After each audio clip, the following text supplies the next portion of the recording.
Professor Warren. Thank you, Mr. Chairman. Thank you, Senator Brown, and thank you all for being here today.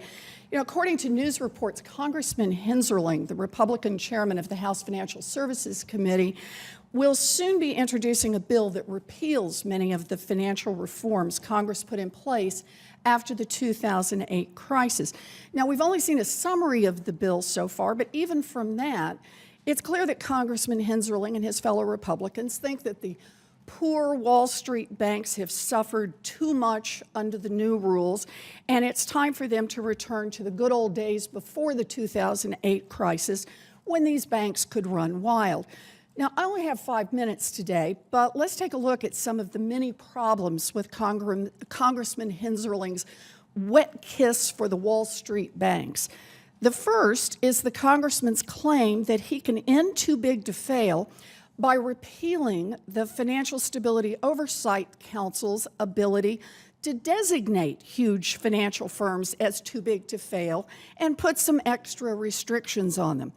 Apparently, Congressman Hensarling thinks that you can end too big to fail simply by stopping regulators from calling firms too big to fail. I don't actually think that's how it works.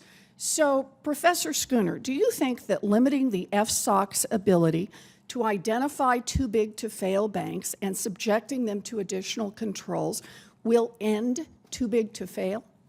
No, I don't. I think the one thing we learned from the financial crisis is that prior to 2008, we focused our prudential regulation on basically on the solvency of commercial banks.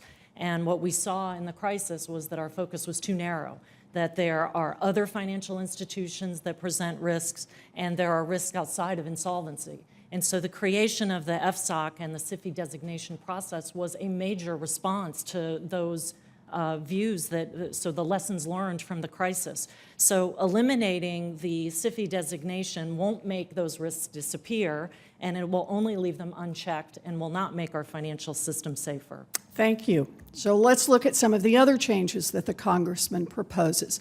Financial regulators have been independently funded since they were created, in some cases dating as far back as the Civil War. The idea was to keep politicians from interfering by threatening to cut off a regulator's budget when the regulator tried to clamp down on a politically powerful bank. Congressman Hensarling wants to get rid of that protection so that the bank regulatory process will be subject to more political meddling. He also wants to subject any new major financial rule to a second vote in Congress, effectively giving congressional Republicans the ability to block any rule that they or their friends on Wall Street don't like. Now, Professor Schooner, do you believe that these changes will make our financial system more secure or less secure? As this committee is well aware, bank regulators are often not the most popular people in the world. They're the ones that tell banks to stiffen their lending requirements, et cetera, and that is often not popular, which is why independence of banking agencies is a key design feature around the world. Another key design feature for bank agencies is their responsiveness. They need to be able to act quickly to threats and emerging changes in the markets. It sounds like this proposal would undermine both independence and responsiveness, and I don't think it would make our banks safer. Well, thank you very much. You know, Congressman Hensarling is in New York today, meeting with Donald Trump to discuss what we could call his Wet Kiss for Wall Street Act.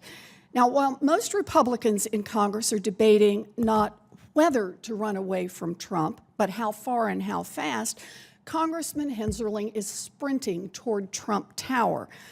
You know, I get that the Republicans want unity right now. They want to do well in the elections, and they think unity is how to get there. But if unity means a marriage between Donald Trump's toxic racism and Jeb Hensarling's Wall Street giveaways, then I think they'd be better off with division.